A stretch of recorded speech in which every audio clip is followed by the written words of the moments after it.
Opa, beleza, hora de resolver questão 48 do vestibular da UEA, Universidade do Estado do Amazonas, que caiu agora no finalzinho de 2022. Textão, leitura de tabela, mas bora lá. Para demonstrar o comportamento de uma mola, mediante ao aumento de intensidade da força que a tensiona, um professor usou a espiral de caderno, um saco plástico e moedas idênticas com peso P, medido em Newton. Esse professor amarrou o saco plástico em um dos extremos da mola e enganchou o outro extremo em um grande parafuso, que já estava preso na moldura da lousa. Como o parafuso era bem longo, a espiral do caderno não encostava na parede, evitando atrito. Ou seja, nada de pensar em atrito nesse problema, tá? Antes de qualquer ação, ele marcou um giz da lousa a posição de junção a posição do ponto de junção do saquinho com a espiral do caderno. O professor começou a experiência acrescentando gradativamente o interior do saco plástico uma moeda por vez, anotando a cada moeda acrescentada o tamanho da deformação total obtida na espiral do caderno em relação à primeira marcação feita na lousa.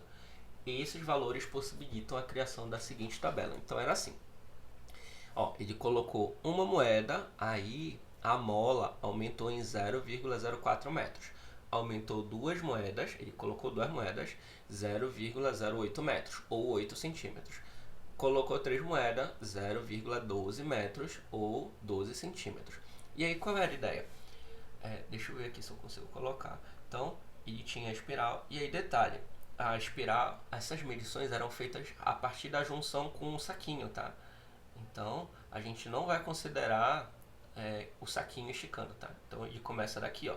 Então, esse aqui é como se fosse o ponto zero, tá? E aí, se ele coloca uma moeda, essa mola aumentava mais um pouquinho, aumentava 0,04. Então, para uma moeda, tá? Se ele colocasse duas moedas, aumentava para 0,8 e assim sucessivamente, tá bom? Essa era a ideia. Sabendo que os dados da tabela foram obtidos nas condições de equilíbrio, ou seja, quando a força da mola se iguala com a força-peso das moedas, o valor da constante K em função de P é. E aí, primeiro, bora considerar a situação de equilíbrio considerando a segunda lei de Newton. Então, se a gente tiver a segunda lei de Newton, olha só, a gente vai ter aqui no saquinho a força-peso puxando para baixo e a força da mola puxando para cima, tá? Então, olha só, eu vou considerar segunda lei de Newton, massa vezes aceleração. E aí, se eu estou considerando a situação de equilíbrio, essa aceleração vai ser zero. E aí, a força resultante, eu considero a força, todas as forças que estão atuando no corpo. Então, eu tenho força elástica para cima e força a peso para baixo. Então, eu vou colocar aqui, ó, força elástica menos peso. E isso tem que ser igual a zero. E por que isso é verdade? Ou melhor, por que esse menos aí? Esse menos está aí porque eles têm sentidos contrários. Um puxa para cima, outro puxa para baixo. Tá? E o que eu posso considerar que a força elástica nessa situação vai ser igual ao peso. E peso a gente sabe calcular tranquilamente. Mas a gente não vai precisar calcular, ó, porque ele diz que quando a gente precisar de peso, a gente vai simplesmente colocar a letra P lá na resolução, tá?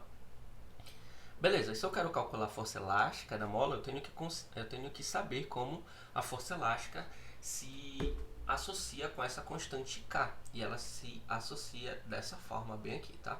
Força elástica é igual a K vezes ΔX, tá? E aí eu acabei de descobrir que a força elástica é igual ao peso. Então, onde tinha força elástica eu vou colocar peso. Onde tinha K é exatamente K, que eu quero descobrir, eu coloco K aí, tá bom? E aí, aonde tinha ΔX, eu coloco o quê? Bem, eu vou pegar uma dessas informações aqui, tá bom? E aí, olha só, se eu colocar um pezinho, eu tenho 0,04. Então, a força seria de um pezinho. Então, é como se tivesse um bem aqui e eu tenho que colocar 0,04 aqui. E se eu quisesse usar o 0,8, então eu ia colocar 2 vezes P igual a K vezes 0,08. Se eu quisesse colocar 3 moedas, então ia ficar 3P igual a K vezes 0,12, tá? E assim sucessivamente, tá? A tabela nem continua, tá? Mas tu sabes que o próximo número seria um 4 bem aqui, e aqui é um 0,16. Então, a gente faz o primeiro porque a gente não está procurando dor de cabeça na hora do vestibular, né? Então, 1 vezes peso aqui, beleza. Onde tinha K eu repito, porque é o que eu quero determinar. E aí onde tinha o valor da deformação, eu coloco o primeiro valor logo, para ficar mais simples possível. A maioria dos meus alunos ia reclamar desses números decimais aí. O que é que eu recomendo que você faça? Escreve ele em forma de fração. É como se fosse 4 dividido por 100, tá? E qual é a tua intenção nessa conta? É isolar esse K, tá? Que é a nossa pergunta. Então, o que é que eu vou fazer? Eu vou pegar esse 100 e passar multiplicando. Então, 100 vezes P é igual a K. E como eu quero isolar o K, eu vou tirar esse 4 também daqui. Então, vai ficar 100 vezes P dividido por 4. Isso vai ser igual a K. Se eu pegar 100 e dividir por 4, vai dar quanto? 25P. Tá? E aí, isso vai ser igual a K. Beleza, olha as respostas como elas aparecem. 10 vezes P, 15 vezes P, 20 vezes P, 25 vezes P. Olha, a gente já tem a nossa resposta bem aqui, tá? Ou seja, essa constante da mola é 25 vezes o peso que eu estou aplicando, tudo bem? E aí, a nossa resposta seria a letra D, tá? 25P Newton por metro, beleza? Perfeito, questão tranquilinha, mas eu tô ciente que não tem nenhum vídeo sobre molas aqui no canal. Se for do teu interesse e necessidade, comenta aí embaixo que eu produzo um vídeo desses pra ti, tá bom? Grande abraço e gostaria de saber quais são as tuas dificuldades na resolução desse problema e se tu entendeu tudo. Qualquer dúvida, manda mensagem que eu tento te ajudar da melhor forma possível, tá bom? Grande abraço!